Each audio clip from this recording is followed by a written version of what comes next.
Ah, this is great. Oh, that's me. Yes.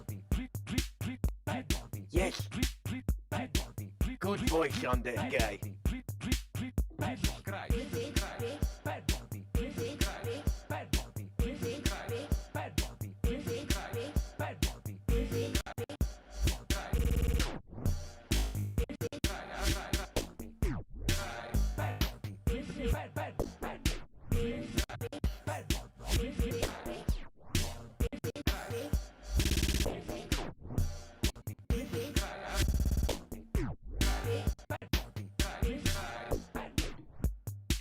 That's weird. That's a weird song. That's weird. I like my voice though. That was the good part. Okay. I should have asked RM Brown where Bad Barbie is from because that's the funniest thing to me. And it's not a reference from The Office.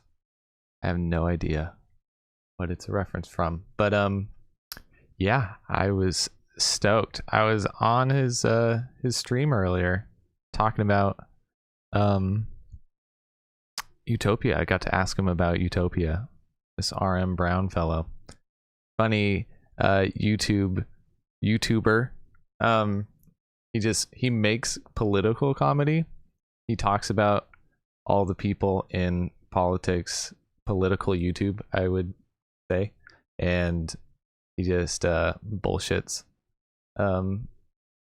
comedic stuff while, you know, making fun of their idiotic takes and things. So he's great. He's a lot of fun. He has a Twitch stream, RM Brown, that Twitch stream, YouTube stream, that he talks and chats with his audience, and I just hopped in and like, you know what? I'll ask him what he thinks of Utopia. It just happened to be an idea that popped into my head. I was like, you know what? Fuck, I need to start doing this more often. So we did that, and it was a lot of fun. Yeah, while I'm getting my stream ready, I might cut that as a commercial and just play the video of me being on his stream. It was really sick. I was stoked. But if you're new here, this is the Drutopia HQ stream where I talk about how we can realistically bring about a better world within our own physical universe and our reality here on Earth, and not, you know, not anything less than that. Just be very real. So I have done videos like what is fire and the guide to the energy of the earth, you know, because like RM and I talked about is that we need to start at the basic level of Maslow's hierarchy of needs, and work up from there. And yeah, he just wants housing for everyone. That was his main answer. Housing for everyone, and then just have nice communities after we're housed for free, you know? And I totally get it. Housing for free makes the most sense. But, you know, I understand that location is very important to people. So we're not going to get away from, I guess, like location pricing in housing. I've always kind of considered this, you know, like we complain about quote unquote bi-coastal elites, but they're paying a big price sometimes to be on the coast. I know that Californians pay a big price to live just in California, but you know, the weather's good here. People want to work like and work hard and risk a lot of money to be here, and I can respect that. and there's respect in Utopia. So yeah, let's watch a fun video. Just jump into learning about fire, so I can drink some water and go into other topics. Sitting around a campfire, you can feel its heat, smell the woody smoke, and hear it crackle. If you get too close, it burns your eyes and stings your nostrils. You could stare at the bright flames forever as they twist and flicker in endless incarnations. But what exactly are you looking at? The flames are obviously not solid, nor are they liquid. Mingling with the air, they're more like a gas, but... And if you're watching from YouTube, Twitch, or Facebook, yeah, you can go ahead and comment, and I think in any of the comment sections, and it should appear on my restream chat box here. But yeah, let me know how your day's going. What good, positive things you accomplished today. If you're a spiritual person, what kind of spirituality guides you to making the world better? What wise teachers are you listening to that help you to feel better in your body, and that you think their message would resonate with the world? Very curious. more visible and more fleeting. And on a scientific level, fire differs from gas because gases can exist in the same state indefinitely, while fires always burn out eventually. One misconception is that fire is a plasma, the fourth state of matter in which atoms are stripped of their electrons. Like fire, and unlike the other kinds of matter, plasmas don't exist in a stable state on Earth. They only form when gas is exposed to an state fire, and unlike the other kinds of matter, plasmas don't exist in a stable state on Earth. Hi! They only form when gas is exposed to an electric field or superheated to temperatures of thousands or tens of thousands of degrees. By contrast, fuels like wood and paper burn at a few hundred degrees, far below the threshold of what's usually considered a plasma. So if fire isn't a solid, liquid, gas, or a plasma, what does that leave? It turns out fire isn't actually matter at all. Get the fuck out of here. Wow, we got all these, Haas refugees in the chat. Wait, how did you make me turn off my... How did I mute it? Isn't actually matter at all. Instead, it's our sensory experience of a chemical reaction called combustion.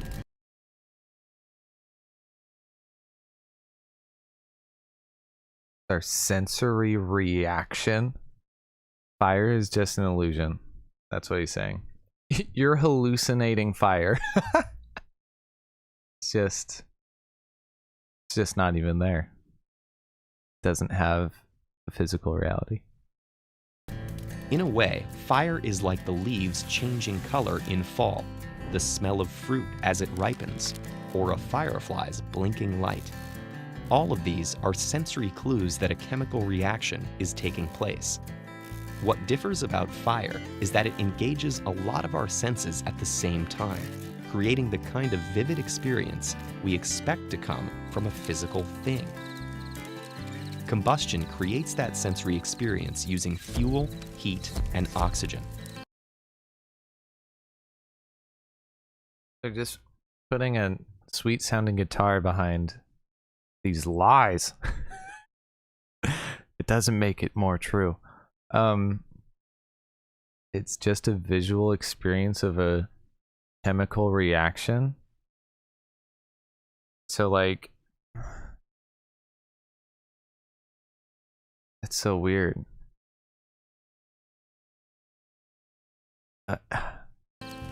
In a campfire, when the logs are heated to their ignition temperature, the walls of their cells decompose, releasing sugars and other molecules into the air.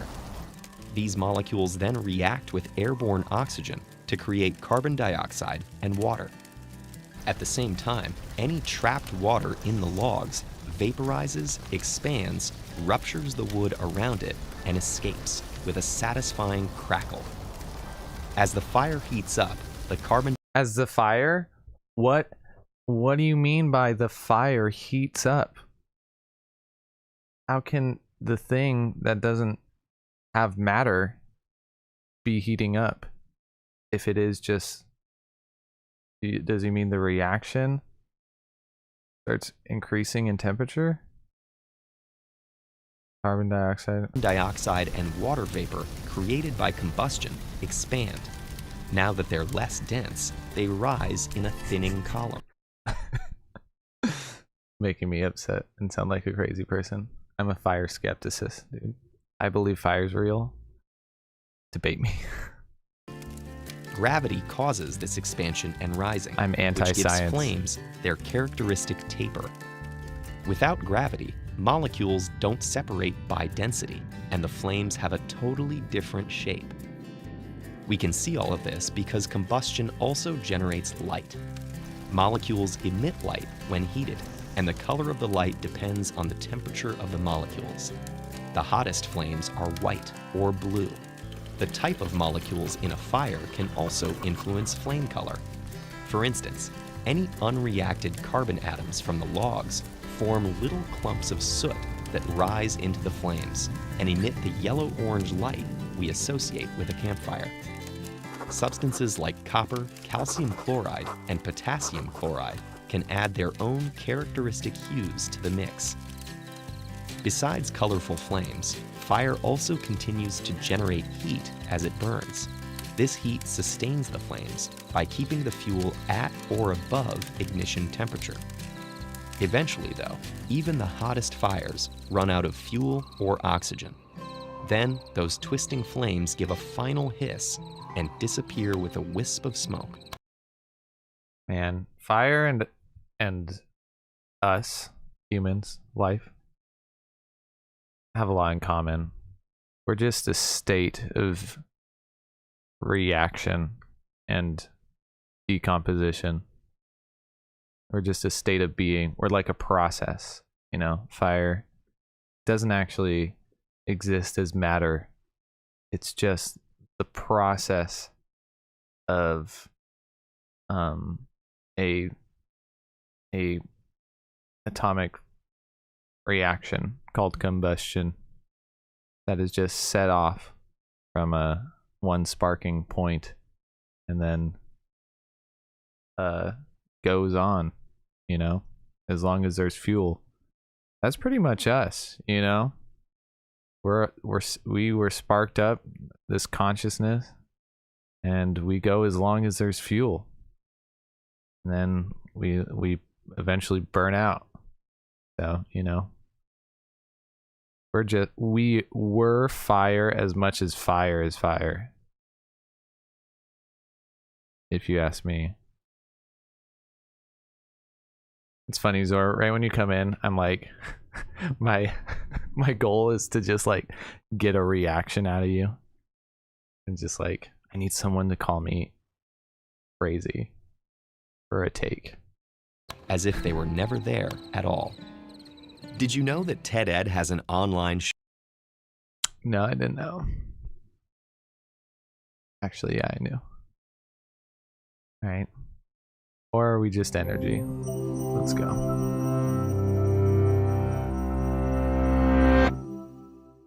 Energy is all around us, a physical quantity that follows precise natural laws. Our universe has a finite amount of it. It's neither created nor destroyed, but can take different forms, such as kinetic or potential energy.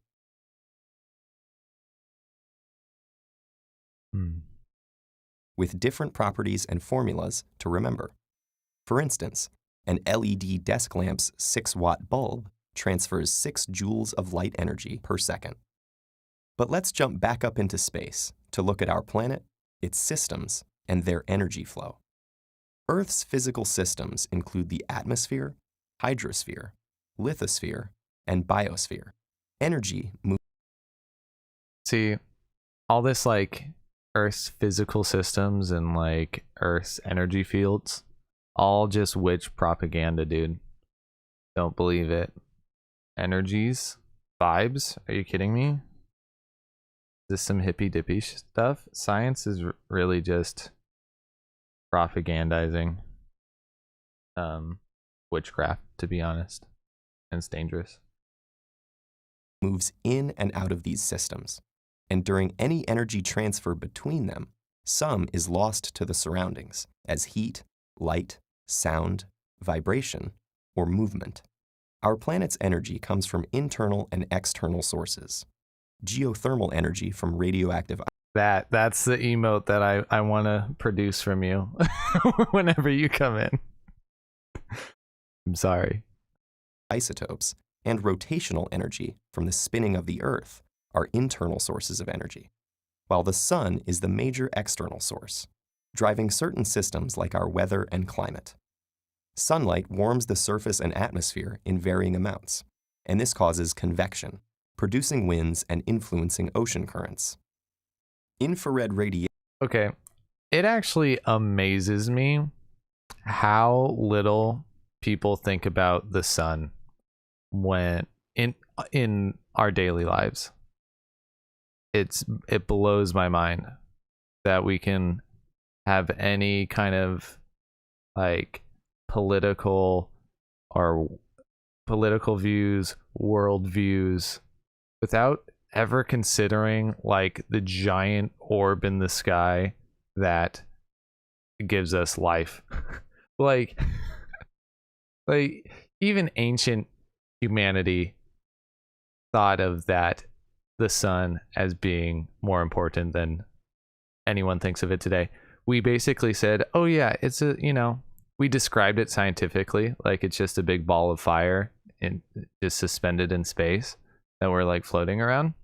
And I guess like from Christians to atheists all around, we've just decided that it's a boring thing to care about.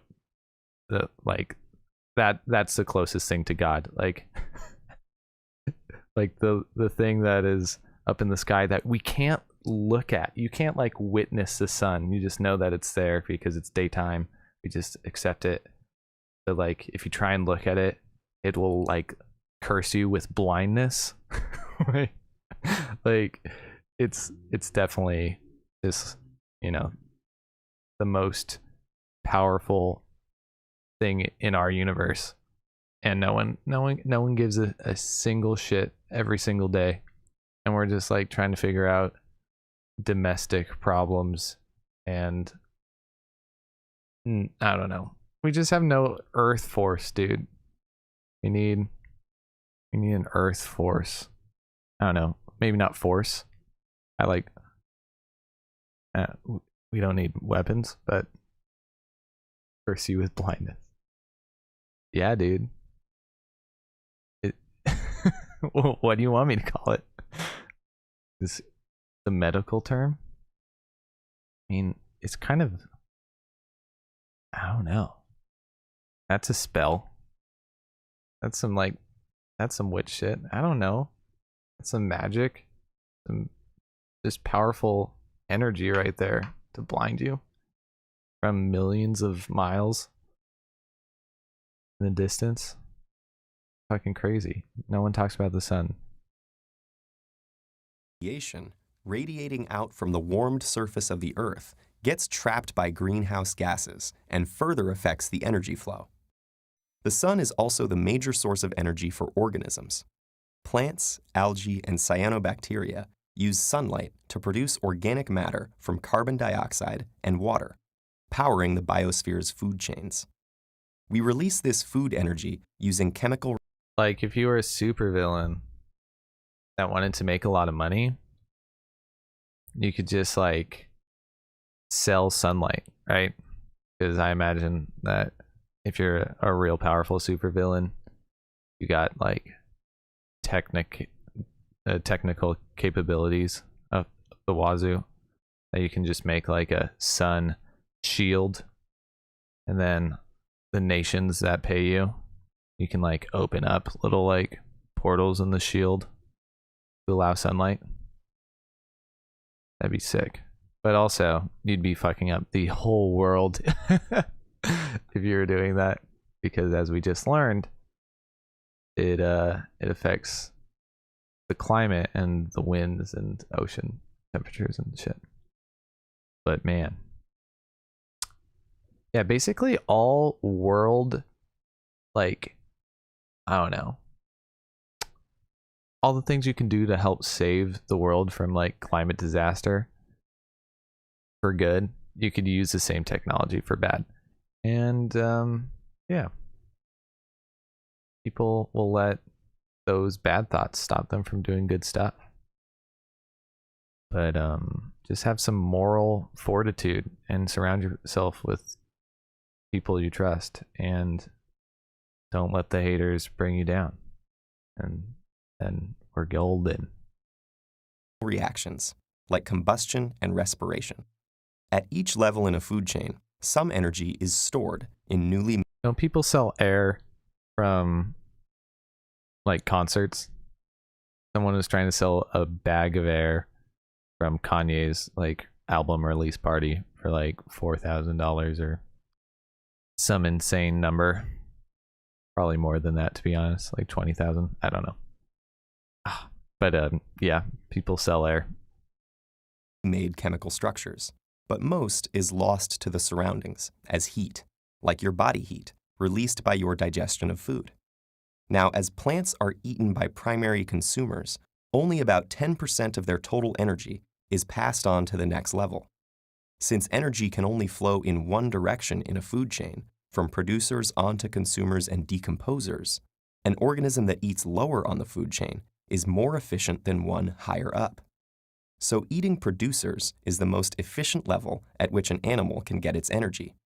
But without continual input of energy, more efficient than one higher up. Captions are blocking so eating that. producers is the most efficient level at which an 100. animal can get its energy. It wasn't But even. without continual input of energy to those producers, mostly from sunlight, life on Earth as we know it would cease to exist.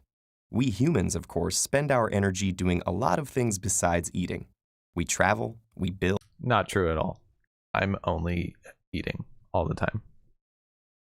We power all sorts of technology. To do all this, we use sources like fossil fuels, coal, oil, and natural gas, which contain energy that plants captured from sunlight long ago and stored in the form of carbon. When we burn fossil fuels in power plants, we release this stored energy to generate electricity.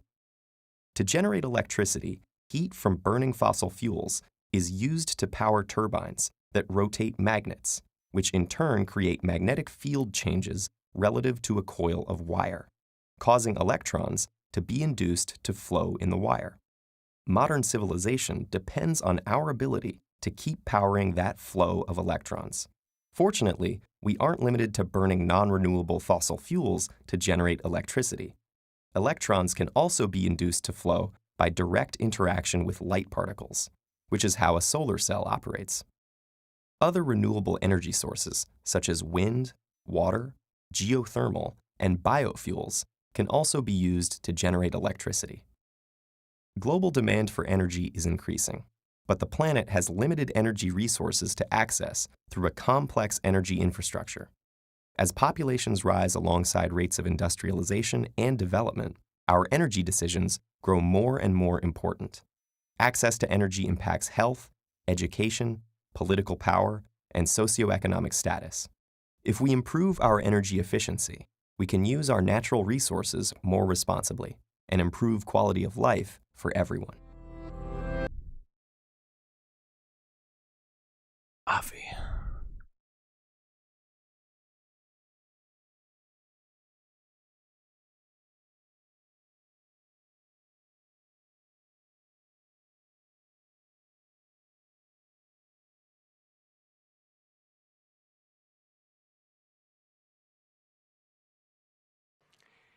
Hello.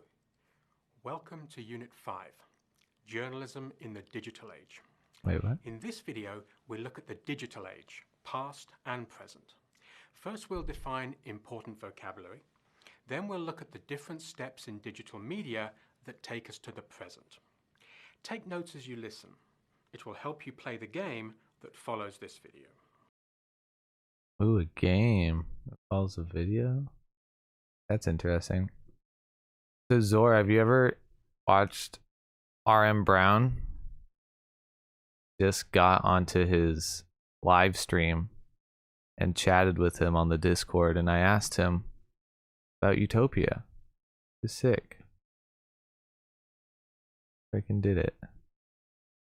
Of course it's buried over here. Hold on.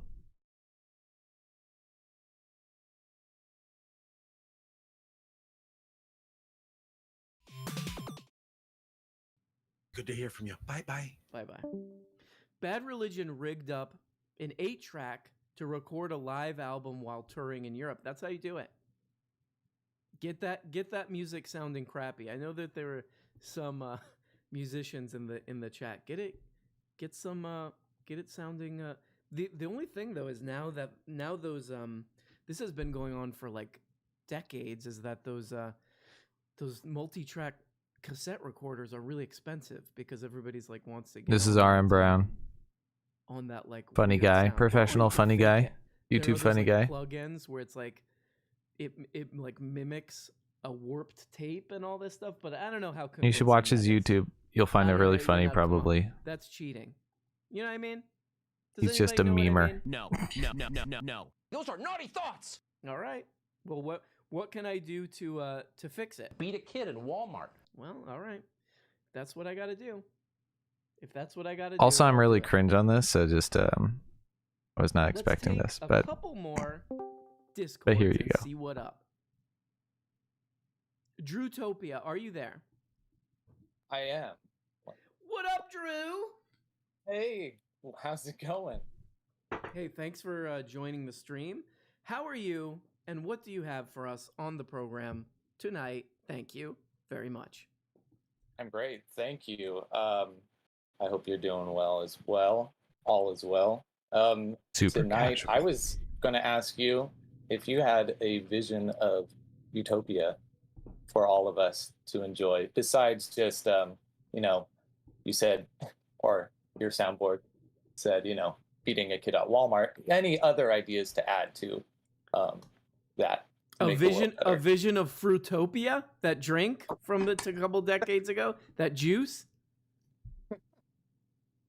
What juice is that? I've never come across There this was juice. it I was trying to definitely not a hang so juice, it was hard more with like the a jokes. sugar water called was not ready. Fruitopia.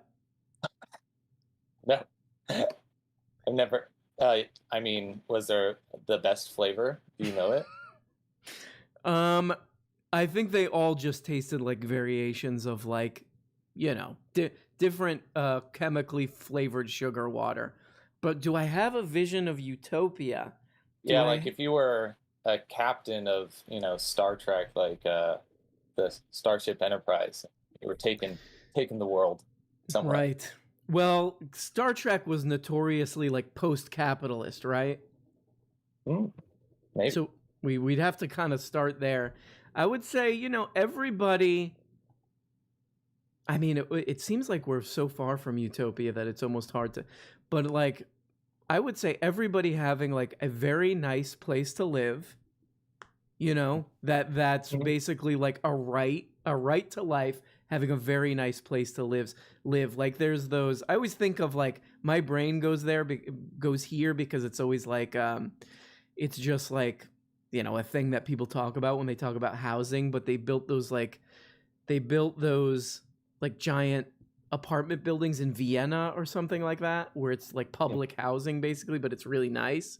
Something like that, where everybody has a nice place to live. Yeah. And it's not about money or anything like that. And there's people who He went in hardcore, and I was stoked. I was like, "Hey, he actually finds this question like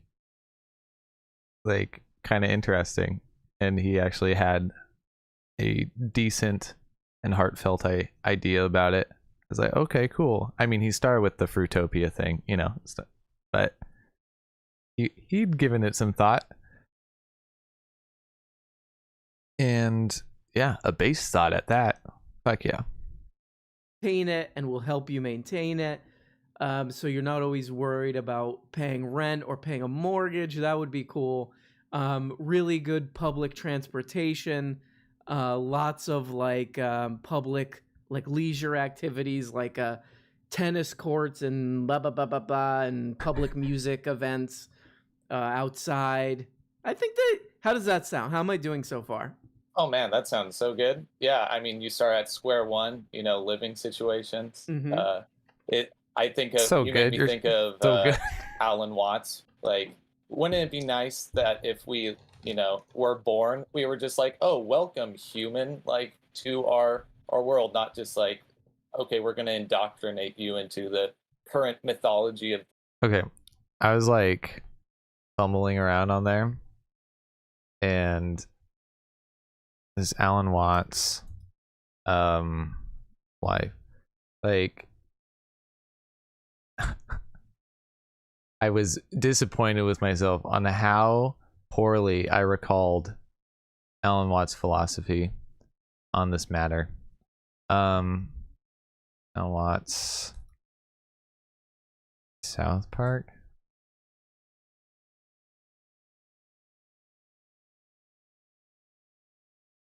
Somewhere in this.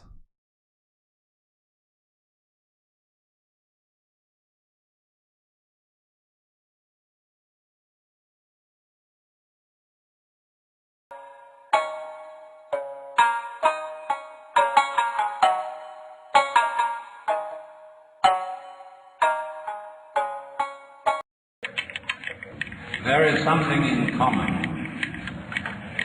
in poetry and in music, in a certain way that both of them are the language of madness, which is to say that the poet and the musician together speak a natural and universal language, the original language that all creatures spoke. Mean by the word I, because it comes out in curious lapses of speech. Focus is going to go bleh, and you've got goo. But we're always playing with the two. I. This one's really good if you've never seen it. I.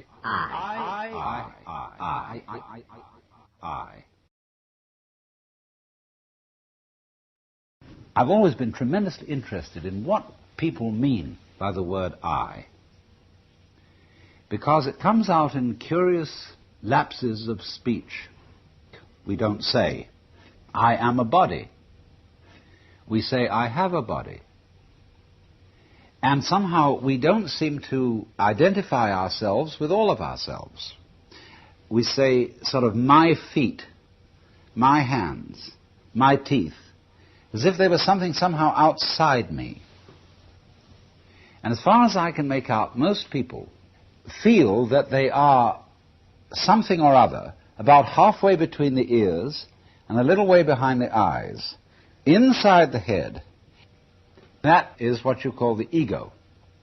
That's not what you are at all, because it gives you the idea that you're a chauffeur inside your own body, as if your body were an automobile, and you are the chauffeur principle inside it.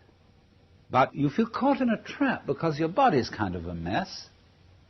It gets sick, tired, hurts, and eventually wears out and dies. And you feel caught in the thing because you feel different from it. And you feel the world outside your body is an awful trap. It's full of stupid people who are sometimes nice to you but mostly aren't, because they're all out for themselves like you are. And the rest of it, aside from people, is absolutely dumb. Animals, plants, mere vegetables, rocks, and finally behind the whole thing, blazing centers of radioactivity called stars. And out there, where there's no air, there's no place for a person to live. And so we have come to feel ourselves as confronted with a world that doesn't give a damn about us.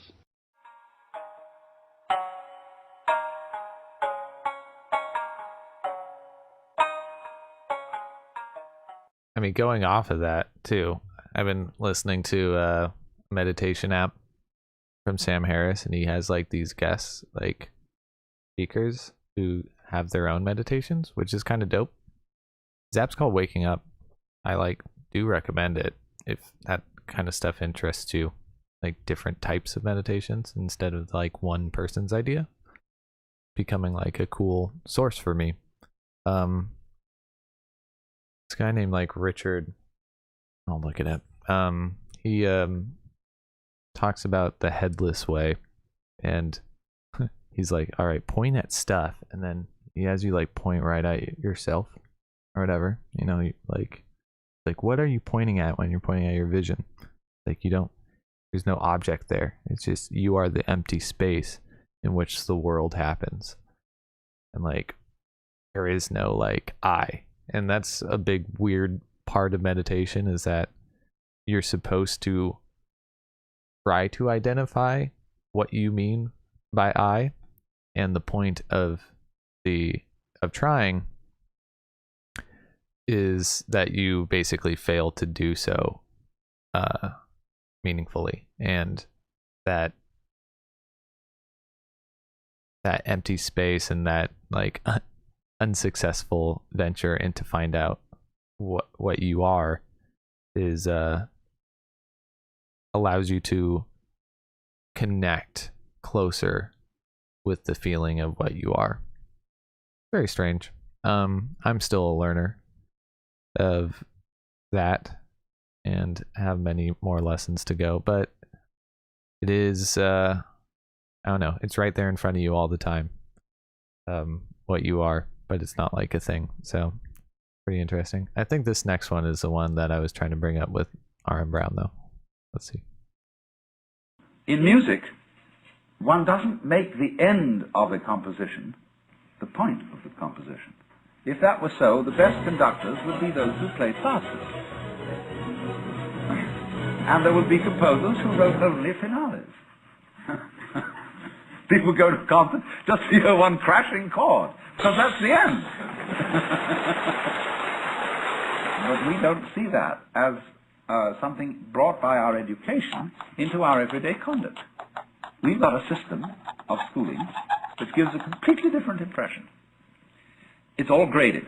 And what we do is we put the child into the corridor of this grade system with a kind of, come on, kitty, kitty, kitty. And yeah, you go to kindergarten, you know, and that's a great thing, because when you finish that, you'll get into first grade.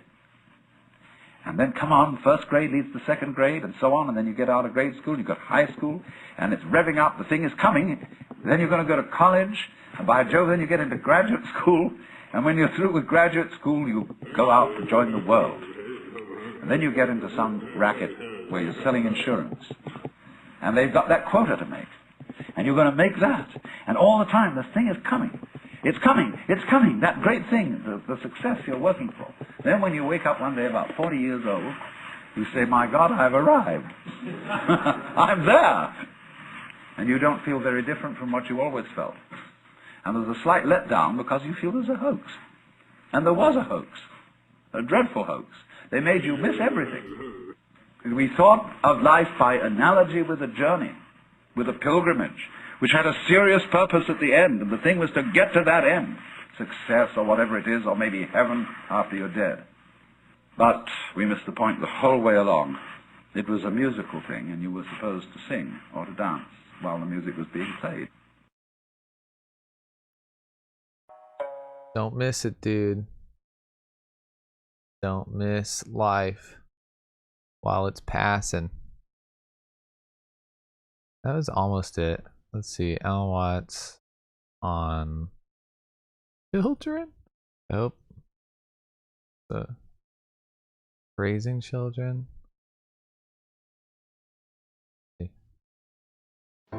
I wish I could present myself as an example of this, but I have not been a good father, because to ensure harmony within the family, I had to go along with what my wives and our neighbors thought about as the proper method of education.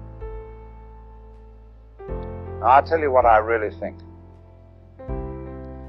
The moment you get a child you must recognize that it is as if you had walked out on the street and to the first person you met given a promise of 20 years support, health care, and education.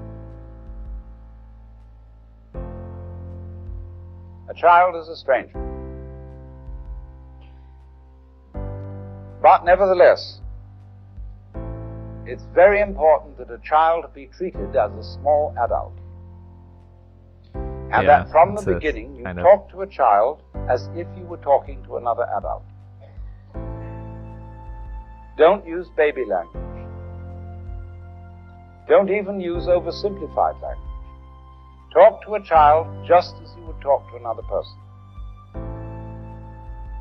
You will find that by the time they're 3 years old, they will have an amazing mastery of the English language. And will be able to tell you all sorts of things about what it is to be a child that child psychologists have been longing to know, but could never get out of children, because all children have been taught to be Mickey Mouse. So we say to this child that comes into the world, doody doody doody doody, yeah? Instead of saying, quite simply, how do you do?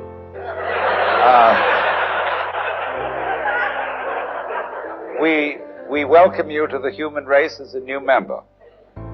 And there are all sorts of strange things that we're doing, which we're going to try and explain to you as to what are our game rules, and in the hope that when you've understood them, you'll be able to think of better ones.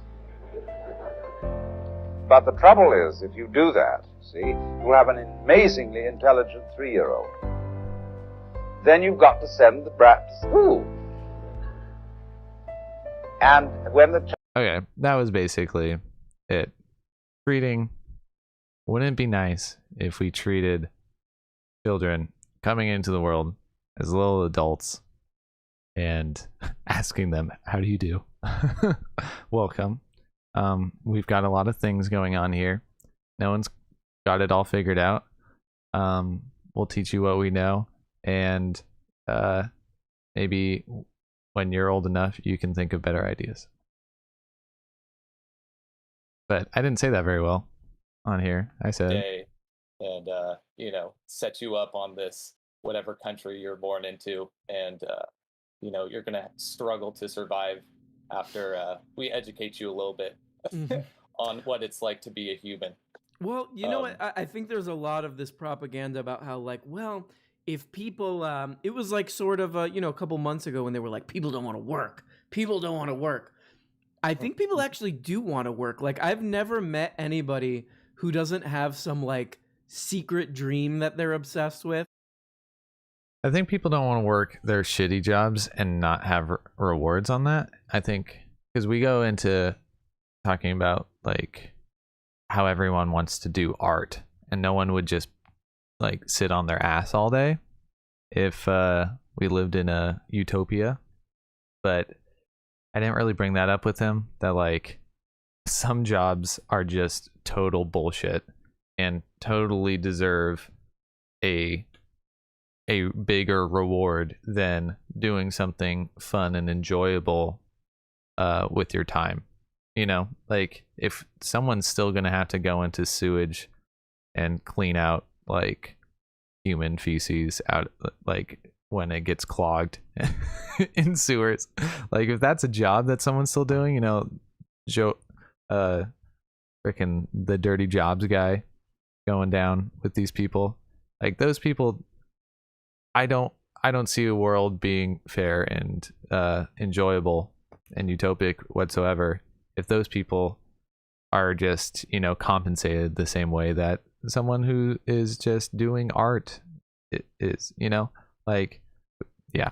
So I think that's obvious, and we can definitely delegate good pays to people who do hard work and unenjoyable work, but still provide the necessities.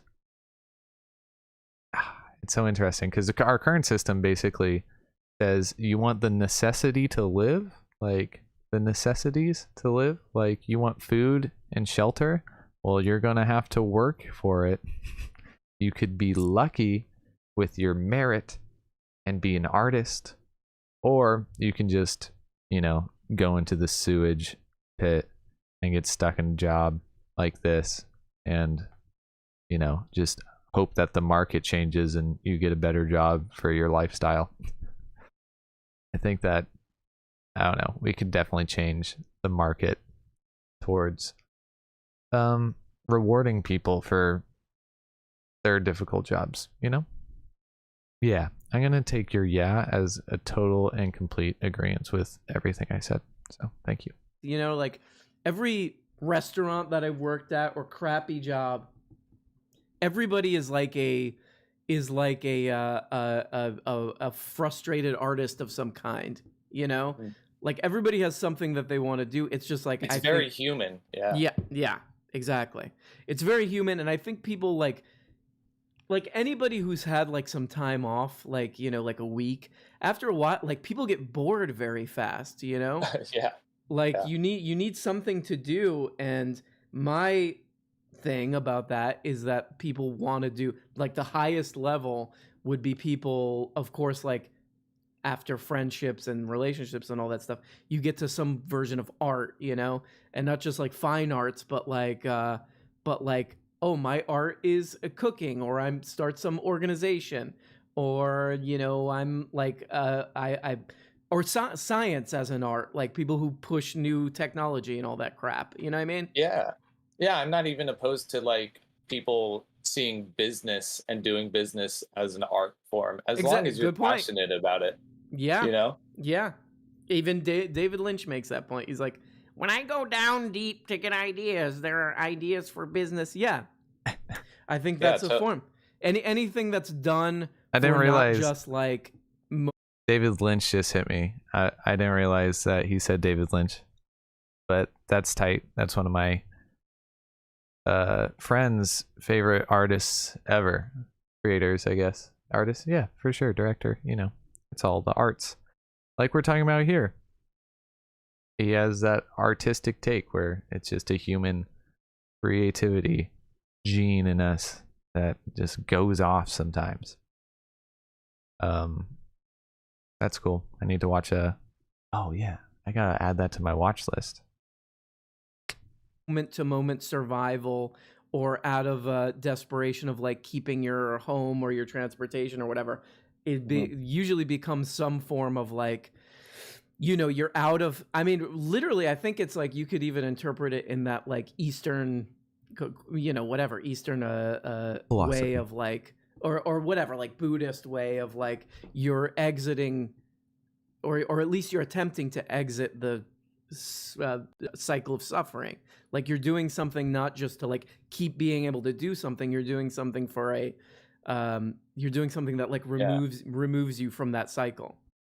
That actually kind of blew my mind, because I've obviously heard of this like philosophy, this Eastern philosophy of Buddhism, that reaching nirvana is getting out of the circle of suffering, but it's always sold in the religion as an individual process, right? You go, like, your soul is trying to reach nirvana and suffering, but you keep waking up as a human, and we suffer, and so we you know, because life is suffering on a certain level, and definitely was back when like the Buddha was around, where, you know, diseases everywhere and hunger and death and just like warring tribes and kingdoms or whatever. And yeah, I mean, I've always thought of it as a soul's journey of an individual to like escape the suffering. But since he brought it up while we were talking about just like, I don't know, more economic policies and what we could do in our life to you know, achieve a, you know, have free housing and like free food or whatever, accessible necessities, in our physical life, not our souls, but like our physical life here, while we're alive. That did kind of blow my mind, because I was like, oh, this is the quote unquote reality of that vision of the Buddha. You know what I'm saying? Like, just like how I believe spirituality has lessons for me without believing in any like supernatural things. I see the escape of suffering that he's mentioning to line up with that spiritual thought. The reality of like, oh yeah, what if we had a universal basic income and or some other means of getting people out of suffering, so when they wake up as a human little child, adult, and we say, how do you do, sir, welcome to life, you're on earth, we're humans doing some things, but here we're gonna take care of you, don't you worry. And we've come up with some like good ideas so far. Hopefully you have better ones when you grow up. Like, that's almost an escape from suffering. That is definitely profound, if not the complete spiritual heaven, final destination, a spiritual religion would tell you to believe in. That's my realistic utopia. Utopia for realists right there. Oh, that's a cool way to look at it. Yeah, like removing yourself from that cycle, because I agree, because I mean, you started in a really cool place, like with housing and stuff. I always start at like Maslow's hierarchy. You've heard of that? Yeah, totally. Just the needs, and like, yeah, if we can achieve the first level of Maslow's hierarchy for Arun Brown? all humanity, I feel like that's pretty much the realistic utopia. Just having housing, food, and we already said shelter, and drink right there, like, and then let people go off from there and be individuals. But if that shit's taken care of, then we're pretty golden. Yeah, totally. I mean, I like Jane goes off for me in the chat. Oh, hell ye, Maslow. I looked at the chat later. I know. I know. I'm cringing with how I spoke on the channel. But he's cool, and he's an inspiration, man. He's a funny guy, and he's very good at like improving. If you watch this live feedback at the beginning, he's done this before. He has Ben Shapiro on the stream, and he interviews him, and he's just interviewing himself with the voice effect on the other mic. He's really good at it. I don't know. It's a lot of fun. That does now feel slightly utopian, because what even, I mean, if you think about like Richard Wolff, he's a Marxist. He's like a one of the most well-known Marxists. Yeah, how did you get him on your show? I was going to ask. That was amazing. I was so hyped to see him on your show. I tricked him. I told him I was Kyle Kalinske, and then he showed up, and I was like, "It's too late, man. You're already here." And then he did it anyway. But yeah, his whole thing is just like, well, look, like, it's not utopian. It's just like, look, let's give people, when they show up to work, like, that they're not totally alienated from the work that they're doing, and that they have some say over like how much, or they'll have some stake in whatever business that they're working at. Like, they're not gonna be they're not gonna be totally like lowballed, and paid as little as possible. Even that, it's like, that's seen as utopian, when I don't think it is. It's used when, like, it's seen as utopian when utopia is used as a prerogative, or I'm so mad at that too. It mostly you is, got it right. Derogative, but a pejorative. Fuck me. It mostly is, yeah, of course. Like that's why it's a funny Learning kind of words. conversation to have, because you can get out of it and just be realistic about it. Like, how do we make the world better? But if you're actually trying to have like a top-down approach, how should everyone behave? Like, then it's you're a crazy person to think everyone could just fall in line with one ideology and that would just fix everything. Right. What are you working on a utopian vision? What's your vision of utopia?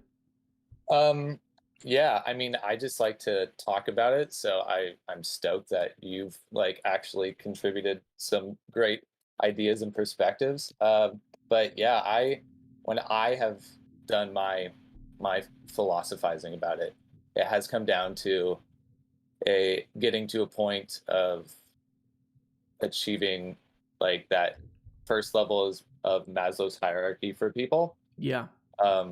Just and when I talk to my mother about this, she's like, Maslow talks about eating, drinking, shelter, but he never brings up, where are you going to poop? Where are you going to pee? She's like, there's tons of homeless people out there who they can find like these things, but they can't find where to go to the bathroom. That's that. I mean, that is okay. I went that route because he goes. We had been talking. He like cuts people off a lot quicker and has shorter conversations. And when he like hangs up with people, they in the community they call it, okay, I'm gonna flush you, and toilets is a thing on the channel. So I thought he would like be able to pick up on the whole pooping situation, and find it funny and maybe run with it. But I was like, I don't need this conversation. I didn't come prepared. I don't need this conversation to go to the end of the earth on how we're gonna make a utopia. So I just took that route. Tried to bring some bathroom humor in. It's funny because that is like, if you go back a couple centuries ago, like but it didn't work. We didn't make anything funny. That probably was a utopian vision, having not being made sick in the streets with like waste, Yeah, a populist. I actually heard that is still modern day India a little bit. Like, getting toilets into every household is still a thing they have not achieved. Right. Yeah. But I like, in terms of US politics, I got into Andrew Yang, and I was listening to trigger warning, Sam Harris at the time, which I find Sam Harris to be a good guy, but he has some different takes here and there. He's just not good at I don't know, being apologetic. That's his flaw. But they were, he got into universal basic income. They both see a future where AI is doing a lot of the work that humans have done and just kind of leaving us to twiddle our thumbs. And toilets. If we keep going down our current path where work is mandatory for survival and to live and to earn a wage, then people will end up not being able to get those basic levels of Maslow's hierarchy, from their normal lives. So we do need to change something in order to avoid that. That's a good point. Like, that's the real question, right? Is like, forget like whatever economics as a little like a area of study or whatever. It's more basic. It's like, I think we kind of have to ask, like, how do we get more people higher up? It's more basic. Like, when you're born, it's at least easier to like work up that hierarchy of needs to like, what's the top, self-actualization or whatever. That would be more like artistic stuff and all that. Like, how do we get like that stuff? That kind of talk is like absent from politics and all this stuff is. I'm trying to decipher his brain. That right there, he's talking about like it's easier as a kid to achieve Maslow's hierarchy, and maybe like he means because you can self-actualize as a child because your pyramid is taken care of. You got your home, food, shelter, you got safety, you have friends and family and social relationships. So like your time in school, when it's not being like work, you're kind of like free to self-actualize in a certain sense. And when we're forced back into the workplace as adults, like many people aren't able to self-actualize because our current social systems and economic systems have them drowning in trying to keep up their rent, feed their families, provide safety, and then, you know, still hang out with friends and family. And so I think that's where he was going with that. So if we can like extend the grace that we give to children and make that world where we're all taken care of as much as our children are taken care of, even as adults, we could climb that pyramid.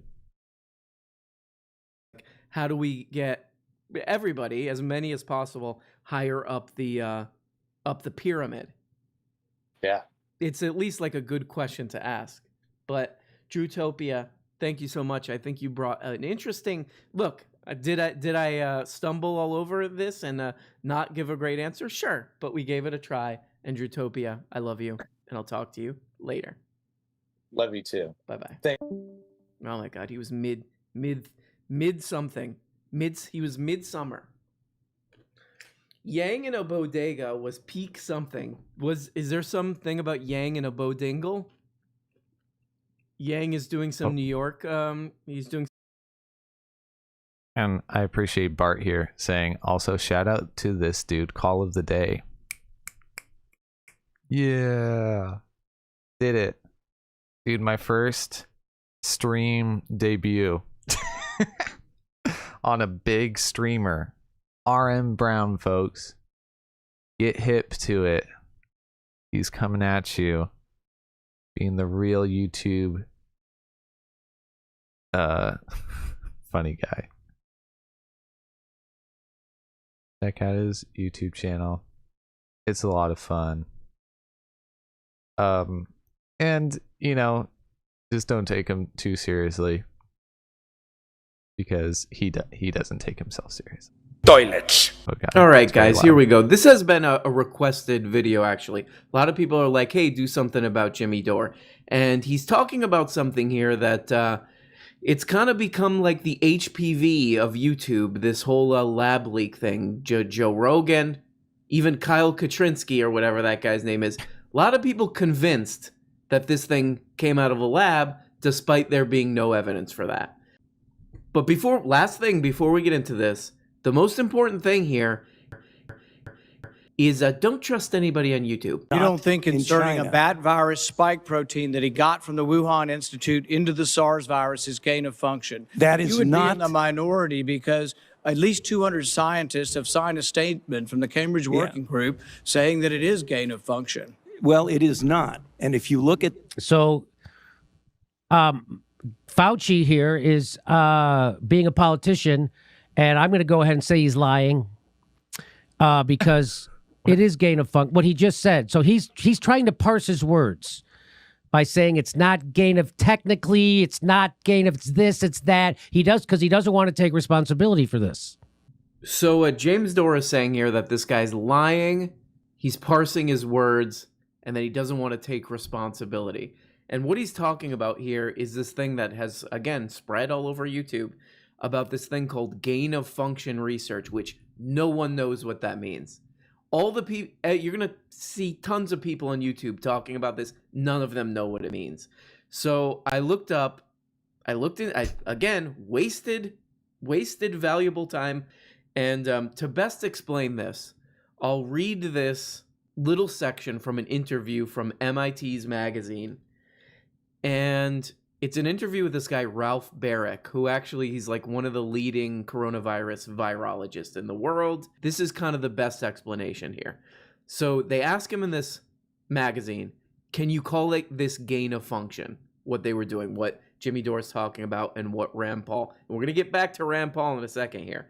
Can you call it gain of function? And here's his answer. A committee at the NIH makes the determinations of gain of function research. Gain of function rules focus on virus with pandemic potential and experiments aimed at improving the infectivity or pathogenesis of SARS, MERS, and avian influenza strains in humans. Here we go now. To quote Richard Wolff, here we go now. Here's the important part, that this kind of nuance is going to be left out of a lot of goofy YouTube videos. Ultimately, a committee at the NIH is the final arbiter and decides what is and is not an acquisition of function experiment. So in other words, when this guy Jimmy Dore says that this guy's lying, the problem here is you're not a scientist, I'm not a scientist, and Rand Paul is, definitely not a scientist because he's too busy getting in fights on his front lawn. The way that they determine whether or not something is gain of function research is scientists watch and determine. And they determined that this was not. That's why this guy Fauci was saying it wasn't.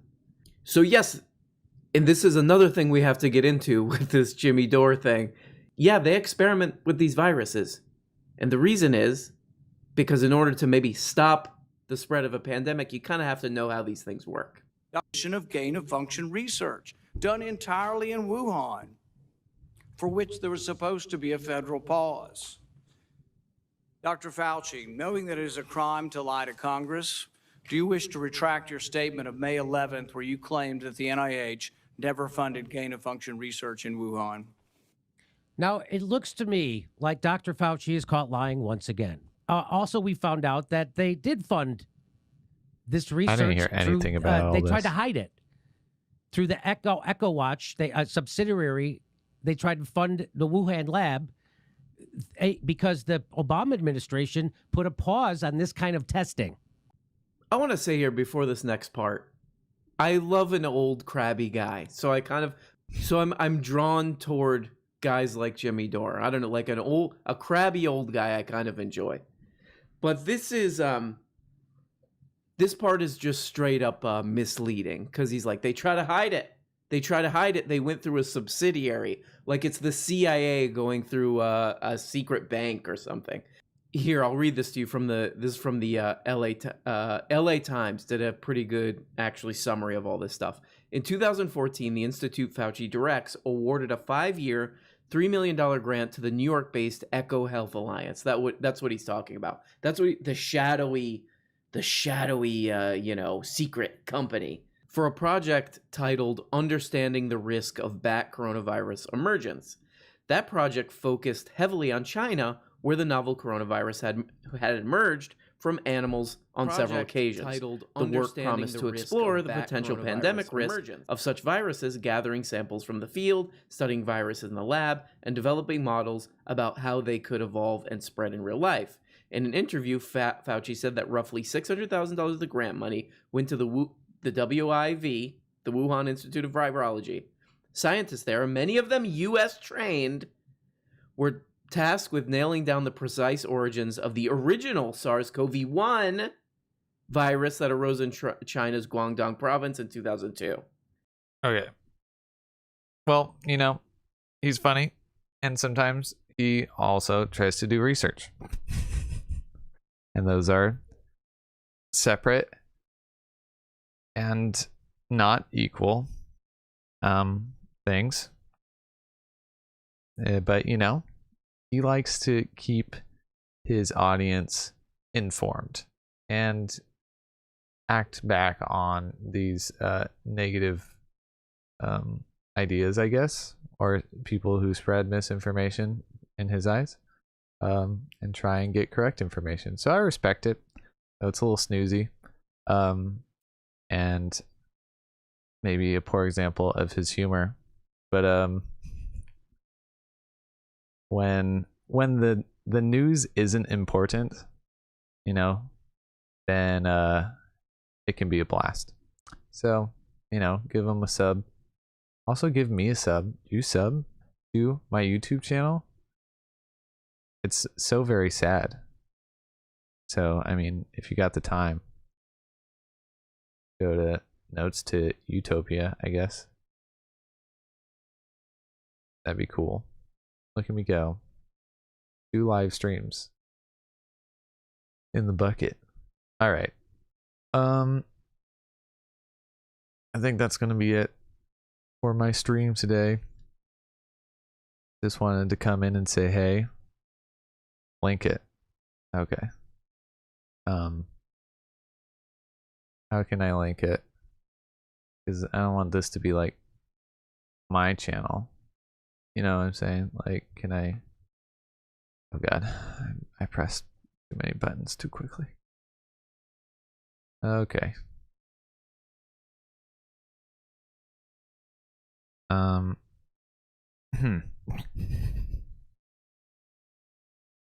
I guess I can't link it because I'm an idiot. Oh, view channel. Maybe it's this. Maybe this is the link. You can tell me.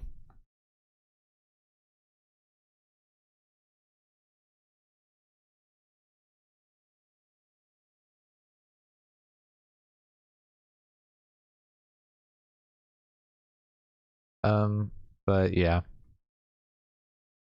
There's the link. Subscribe, y'all. I don't really care. It'd just be nice to have any numbers, you know, on creative ventures. Everyone cares about that. Huzzah, it works. Fantastic. Thanks, dude. And yeah, we'll have to, one of these nights, we'll have to do the whole Ren to ecology comparison.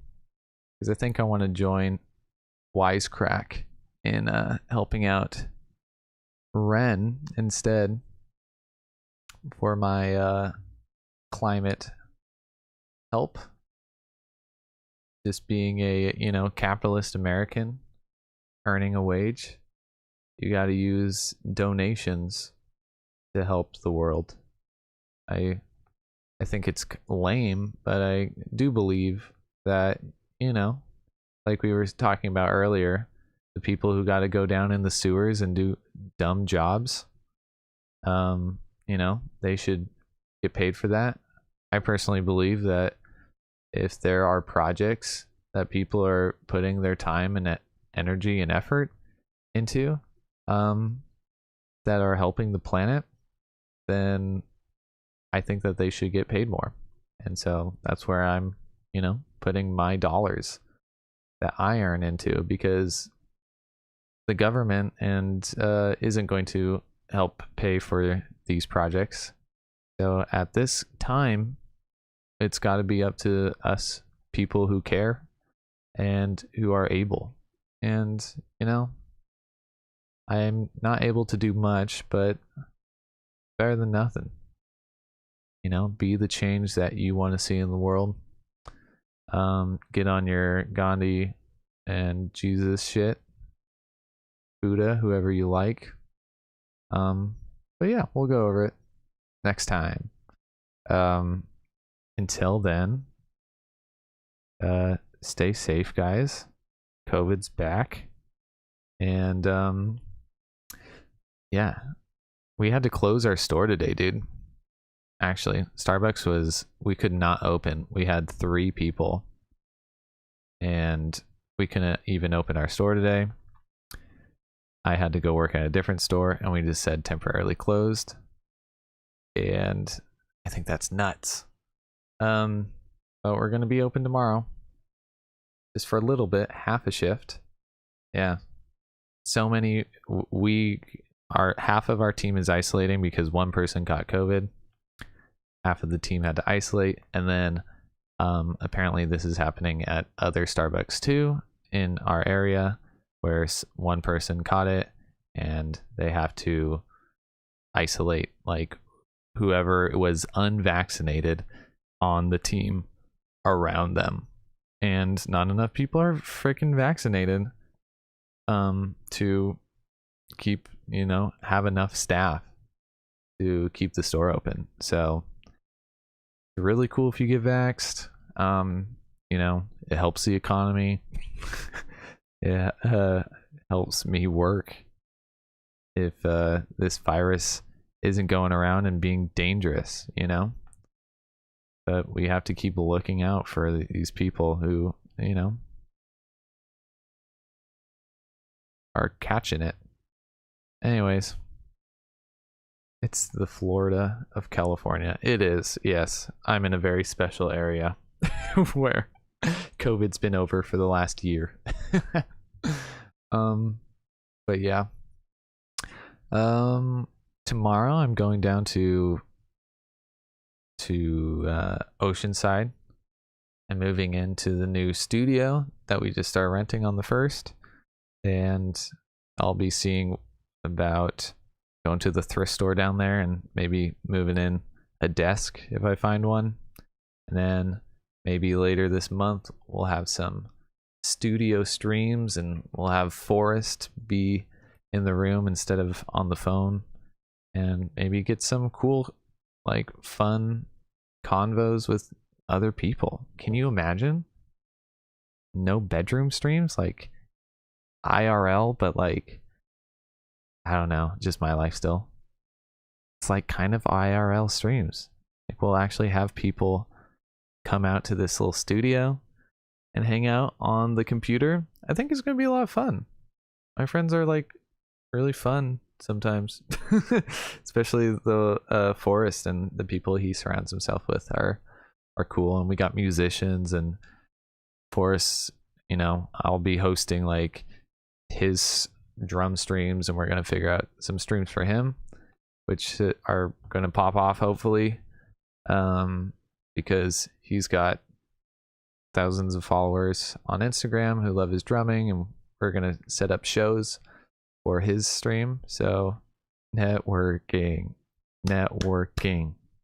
totally. It's going to be fun.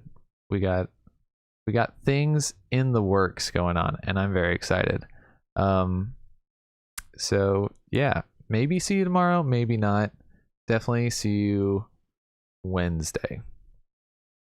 Yeah, I think Wednesday. All right. You said later already. I saw it. All right. Much love. And peace out.